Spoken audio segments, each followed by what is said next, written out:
जश हत्याकांड को सुलझाने के लिए करनाल पुलिस ने जिस तेजी से काम किया उसकी तो तारीफ हो ही रही है, लेकिन कैसे इस हत्याकांड में पुलिस को लीड मिली, करनाल से हमारे संवाददाता हिमांशु नारंग की इस रिपोर्ट में देखते हैं। लगातार कोशिश की जा रही थी कि इस मामले में नया अपडेट आएगा। केस पूरी तरह से सोल्व हो चुका है और बात ये सामने निकल कर आई है कि अंजलि साइको है। हमारे साथ मोहन लाल जी इस वक्त मौजूद हैं जो CIA 2 के इंचार्ज हैं और पूरे केस को उन्होंने सोल्व किया। सर, किस तरीके से पूरे केस को सोल्व किया? जैसा कि SP साहब ने अभी डिटेल में सारी चीजें आपको बताई दी हैं, वो मिल रही है जल्दी कर लीजिए। बच्चा गुम होने की सूचना हमें मिली थी, उसके ऊपर 365 का अपहरण का पर्चा दर्ज किया गया था।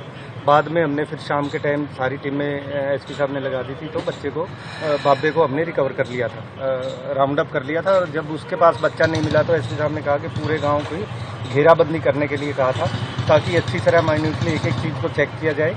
और सभी चीजों को फिर उसी तरह से टीमें अलग अलग लगी थी और सारे गांवों को हमने अच्छी तरह अबेंडन प्लेस। कोई मुख्य ठोस वजह मोहनलाल जी निकल कर आई वो मामले की कि इस कारण से अंजलि ने हत्या की जश की? अभी अंजलि उस कारण को नहीं बता पाई, क्योंकि हमने पहले 3 दिन का उसका रिमांड लिया था, फिर हमने 2 दिन का रिमांड इसीलिए बढ़वाया था कोर्ट से कह के कि उसका रीजन क्या था कि उसने उसकी हत्या क्यों की।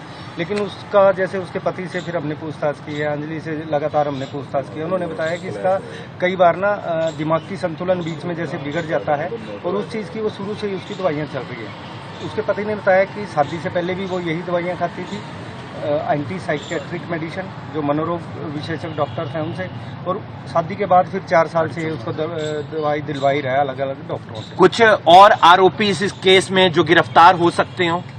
फिलहाल हमारा केस 3 को हमने अरेस्ट कर लिया है, तीनों को हमने जेल भेज दिया। फिलहाल जांच जारी है। फिर जेल में अंजलि की सुरक्षा? अंजलि की सुरक्षा के लिए SP साहब ने वहाँ जो SP जेल हैं उनको भी एक चिट्ठी लिखी है कि इस पे खास ध्यान दिया जाए, कहीं ऐसे कोई अटेम्प्ट ना करे। कुछ और रिपोर्ट आना भी बाकी है FSL या मेडिकल बोर्ड? कुछ रिपोर्ट आना बकाया है जो अवेटेड है, बहुत जल्दी आ जाएंगे, तो उसके बाद ही सारी रिपोर्टें लगा के चालान फाइल किया जाए। तो एक बहुत बड़ी जो गुत्थी है वो सुलझा ली गई है पुलिस की तरफ से। जश हत्याकांड मामला पूरी तरह से सुलझ चुका है। करनाल की जो टीम है, क्योंकि SP गंगाराम पूनिया ने एक SIT टीम गठित की थी जिसको लीड कर रही थी IPS अधिकारी हिमाद्री कौशिक, और उसके बाद उनके साथ थे मोहनलाल जी जो CIA 2 के इंचार्ज हैं। बात महज ये सामने निकल कर आई है कि उस दिन अंजलि CID देख रही थी, वहां पर क्राइम सीन आता है, वो मानसिक तनाव में पहले भी थी और इस तरीके के अटेम्प्ट कभी खुद के साथ कभी अपने पति के साथ कर चुकी थी, यानी कि पति की हत्या करने का भी उसने एक आधी बार प्रयास किया था, खुद भी सुसाइड करने का प्रयास किया था, लेकिन उस दिन उसको कुछ नजर नहीं आता है। और जो CID सीन वहां पर चल रहा था, एक क्राइम सीन चल रहा था, और वो कुंडी लगाती है मोबाइल के चार्जर की तार से जश की गला दबाकर हत्या करने का प्रयास करती है, लेकिन बीच में वो रुक जाती है। लेकिन उसके बाद एक बार फिर से उसको ये डर लगता है कि कहीं वो पकड़ी ना जाए,